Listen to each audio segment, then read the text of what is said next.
Salutations divines envers vous. Bonjour dans les bénédictions divines. Otep et bon réveil dans la lumière divine, dans les bénédictions divines. Dans la vie, nous, êtres humains, nous devrions nous rappeler que quand un ministre est décédé et qu'il faut faire les funérailles, ce n'est pas les députés qui creusent la tombe. Ce n'est pas un député qui va creuser la tombe. Ni même les secrétaires généraux du ministère. C'est plutôt un pauvre. C'est les pauvres qui vont creuser la tombe. Les gens ont tendance à oublier ça. Quand je dis les gens, je parle de ceux qui se disent qu'ils sont les tout-puissants avec l'argent. C'est-à-dire qu'ils ont tellement l'argent que tout est possible. Parce que nous sommes dans un 21e siècle où tu as de l'argent, tout ce que tu dis, ça s'applique. Et donc, ils font beaucoup de dégâts dans la société. Et les enfants meurent comme ça gratuitement. Les gens meurent comme ça gratuitement. On bouscule le destin des autres. Alors que nous sommes interconnectés. Et quand je dis nous sommes interconnectés, je parle de l'effet papillon. L'effet papillon est une réalité. Vous bousculez quelqu'un qui n'est pas encore censé, quelqu'un qui n'est pas censé mourir à une date précise. Vous précipitez la personne, alors toutes les reliances sont bousculées. Toutes les personnes qui sont liées à la personne pour accomplir une action, pour pouvoir soulever cette énergie divine qui est accomplir une belle journée de 24 heures sera bousculée. Imaginez une seconde que le Titanic n'a jamais coulé et ces milliers de personnes qui sont mortes ne sont pas mortes. Imaginez ce qui va se passer. Il y a beaucoup de postes qui seront récupérés. Beaucoup de personnes ne viendront pas au monde. Beaucoup de choses vont se produire. Sachez-le, bousculer la vie des autres parce que vous utilisez l'argent pour faire tout ce que vous voulez, c'est très dangereux. Et c'est contre nature. Rappelons-nous que nous ne devrions pas mépriser les pauvres. Parce que ce sont ces pauvres-là qui vont creuser notre tombe demain. Les riches ne creusent pas de tombe. Le riche est à sa place d'honneur. Il faut se rappeler de ça. Ce que je voulais vous rappeler, pour d'autres, mais pour certains, c'est une nouvelle information.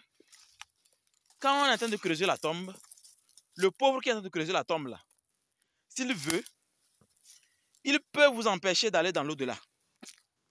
Je ne dirai pas comment.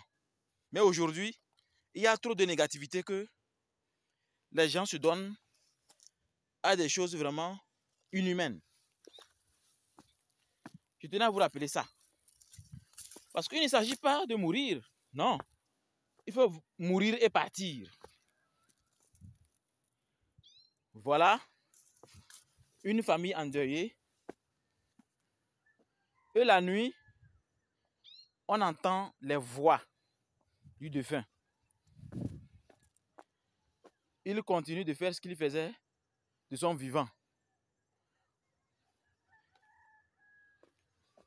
Ils ont tellement peur que ils ont cherché à voir qu'est-ce qui ne va pas. Pourquoi ça parle, ça bouge, alors on l'a enterré.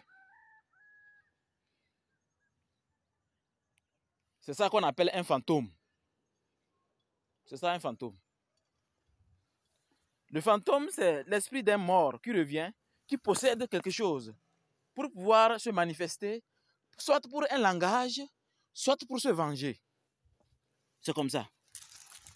Et la plupart du temps, ces fantômes ne peuvent plus partir.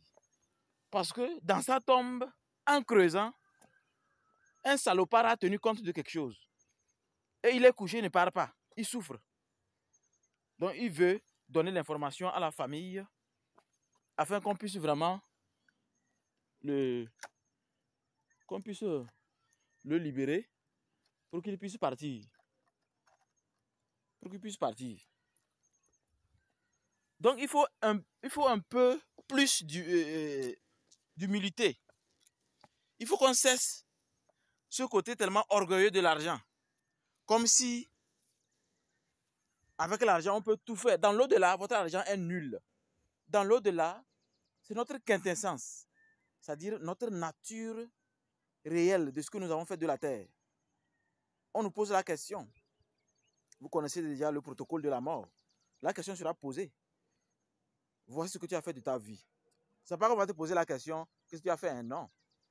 Il y a ton cahier qui est là, on ouvre et tu regardes comme un film. Tout ce que tu as fait même dans l'obscurité, là, on te montre. Tout ce que tu as empoisonné, tu as tué, tu as éventré, tu as triché. Tout ce que tu as fait, on te montre ça. À la fin, on te montre la balance et la plume. Donc, on ne parle plus. Tu traverses seulement la trajectoire et tu continues ton chemin vers ce que tu mérites. Une réincarnation en souris, en serpent, en porc, en chien, en arbre, en caillou ou bien en fourmi. Oui, c'est comme ça. L'univers est gigantesque et gigantosaure. On ne devient pas saint quand on meurt. On devient l'essence de ce que nous étions sur la terre. Donc rappelez-vous que ce qu'on appelle vraiment Dieu, ce grand D qui ne fonctionne même plus dans la bouche des gens, ce grand D là, c'est la poussière et le ciel. Ce n'est pas pour rien. La terre et le ciel ont tenu éloignés. Et malgré ça, ces deux-là s'entendent pour nous donner les saisons, les fleurs.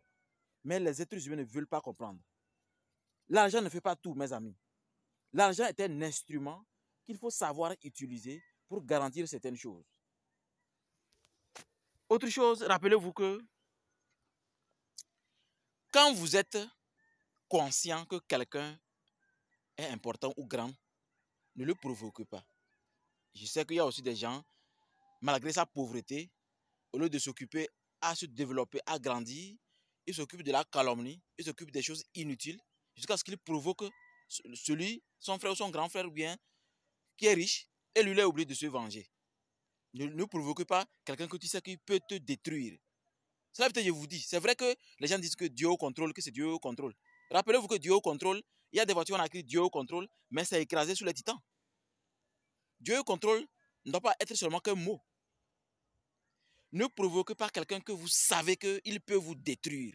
Parce qu'il le fera vraiment quand il est en colère. Ils sont rares aujourd'hui, ceux qui peuvent se maîtriser quand ils sont en colère. Voilà mon travail que j'ai fait hier nuit. Et j'ai pu rapatrier l'esprit de la personne. Et la paix est revenue dans la maison, dans un endroit où il fallait la paix. Donc je tenais à expliquer ça pour que vous compreniez qu'il ne s'agit pas qu'on dise que la personne est morte. Non.